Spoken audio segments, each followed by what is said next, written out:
আপাতত জামায়াতকে বাদ দিয়ে ৩০০ আসনে ধানের শীষের প্রার্থী দিতে সাংগঠনিক প্রস্তুতি শুরু করেছে বিএনপি।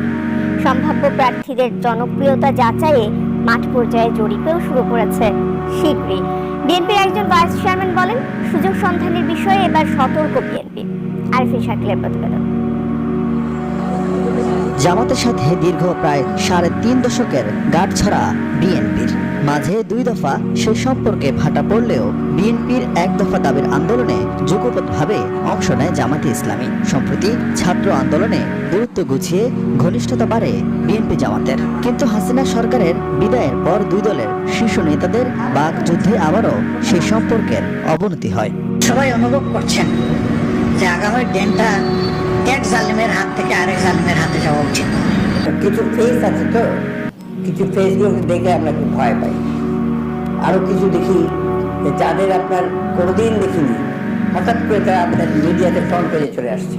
এমন বাস্তবতায় আগামী নির্বাচনে তাদের আলাদাভাবে অংশ নেয়ার জোর গুঞ্জন রাজনৈতিক মহলে। সেই গুঞ্জনের পালে হাওয়া দিচ্ছে বিএনপির সাংগঠনিক সম্পাদকদের জেলা উপজেলা সফর ঘিরে। বিএনপি সূত্র জানায়, 2008 ও 2018 সালের প্রার্থী তালিকা সামনে রেখে আগামী নির্বাচনের প্রস্তুতি শুরু করেছে দলটি।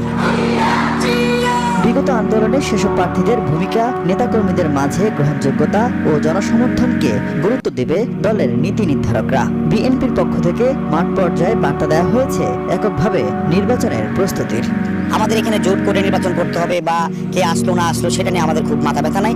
আমরা একক বৃহৎ রাজনৈতিক দল হিসেবে ৩০০ আসনে আমাদের প্রস্তুতি আছে এবং যোগ্য একাধিক প্রার্থী আছে। আমরা আমাদের প্রস্তুতি রাখছি। নতুন কমিটি করা, কমিটি পুনর্গঠন করা, মেয়াদোত্তীর্ণ কমিটিকে আবার নতুন করে করা, এগুলো আমরা আবার খুব শীঘ্রই শুরু করব। তবে বিএনপির দায়িত্বশীল নেতারা জামাতের সাথে জোটবদ্ধ হয়ে নির্বাচন প্রশ্নে অনেকটাই কৌশলী। শুধু বলেন, সুযোগ সন্ধানী কাউকে ছাড় দেওয়া হবে না।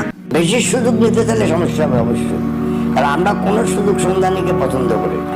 আওয়ামী লীগেরও পছন্দ করি নাই, আমরা জামাত ইসলামীকে পছন্দ করবো না, হেফাজত থাকবে তাদেরকে পছন্দ করবো না।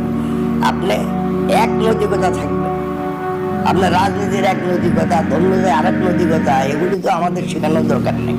1991 সালের নির্বাচনে জামাতের 20 জন সংসদ সদস্য নির্বাচিত হন। 2001 সালে 4 দলীয় জোটের ব্যানারে নির্বাচন করে আসন পায় 21টি।